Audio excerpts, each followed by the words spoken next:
어젯밤 우리가 잠든 사이 세계는 돌이킬 수 없는 강을 건넜습니다. 중동의 두 앙숙, 이스라엘과 이란이 서로의 심장부를 향해 칼을 겨누는 것을 넘어 마침내 칼을 뽑아 휘둘렀습니다.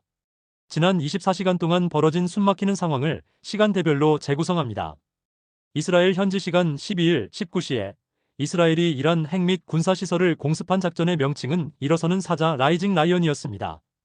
고요하던 밤 공기를 가른 것은 이스라엘 공군의 F-35I 아디르 스텔스 전투기들이었습니다.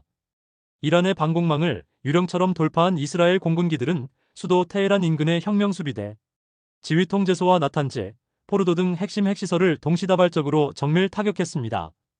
이란 국영 IRNA 통신은 수도 인근에서 거대한 폭발음과 섬광이 관측됐다는 첫 긴급 보도를 내보내기 시작했습니다.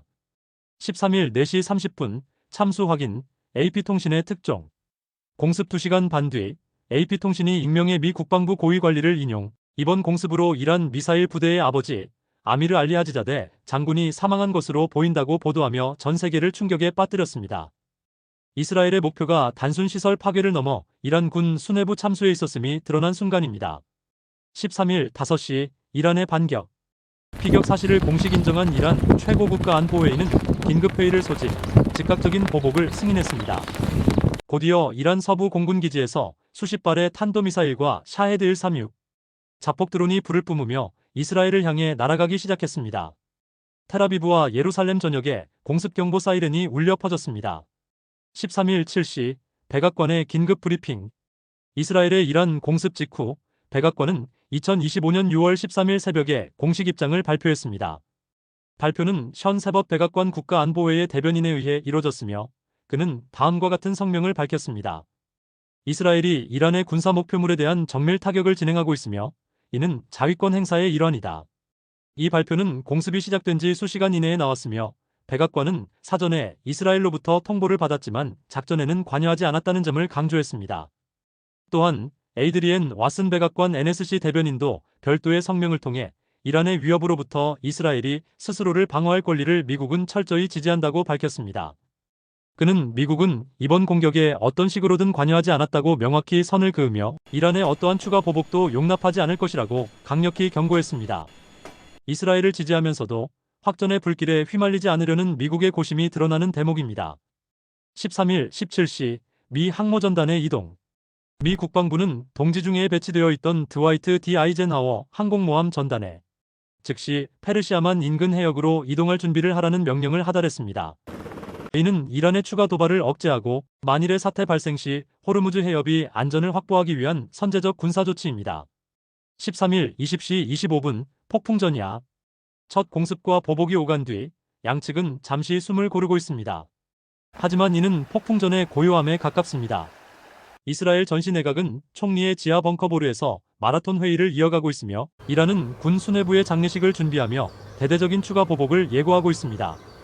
전 세계는 이란의 두 번째 카드가 무엇일지 그리고 그 카드가 중동 전체를 화염으로 뒤덮을지에 대한 공포 속에서 밤을 맞이하고 있습니다. 동시 상황 미마이너스 중 제2도련선에서 벌인 강대강 대치. 중동이 불타오르는 동안 동북아의 긴장 역시 최고조에 달했습니다. 이는 별개의 사건이 아니라 미국의 시선이 중동에 쏠린 틈을 노린 중국의 계산된 행동이라는 분석이 지배적입니다. 12일 20시 중국 함대의 출현. 중국의 산둥함과 야오닝함 두 개의 항모 전단이 오키나와 본섬과 미야코지마 사이의 미야코 해협을 통과 서태평양으로 진입했습니다. 제2도련선을 넘어선 중국 항모의 첫 연합 기동이었습니다. 13일 10시 45m 일촉즉발의 순간 일본 해상자위대의 P1 초계기가 중국 함대를 감시하던 중 산둥함에서 발진한 중국 제1호 전투기 한 대가 불과 45m 거리까지 위협적으로 근접 비행했습니다. 무장까지 장착한 전투기의 이러한 행동은 작은 오판 하나가 즉각적인 군사 충돌로 이어질 수 있었던 아찔한 순간이었습니다. 13일 14시 BOE의 출격. 미국은 즉각 행동으로 응수했습니다. 괌의 앤더슨 공군기지에서 미 공군의 B-52H 전략 폭격기 2대가 이륙 동중국해 상공을 향해 비행을 시작했습니다. 이는 중국의 항모 전단을 직접 겨냥하며 아시아 태평양 지역에서 힘의 공백은 없다는 강력한 경고 메시지를 보낸 것입니다.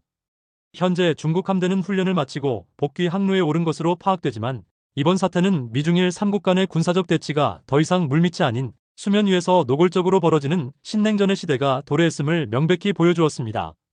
준비한 영상은 여기까지입니다. 중동에서 서아시아와 우리 주변까지 위태로운 세계 정세 속에 한민족의 지혜로운 위기 극복을 기원합니다. 오늘 하루도 모두 수고하셨습니다.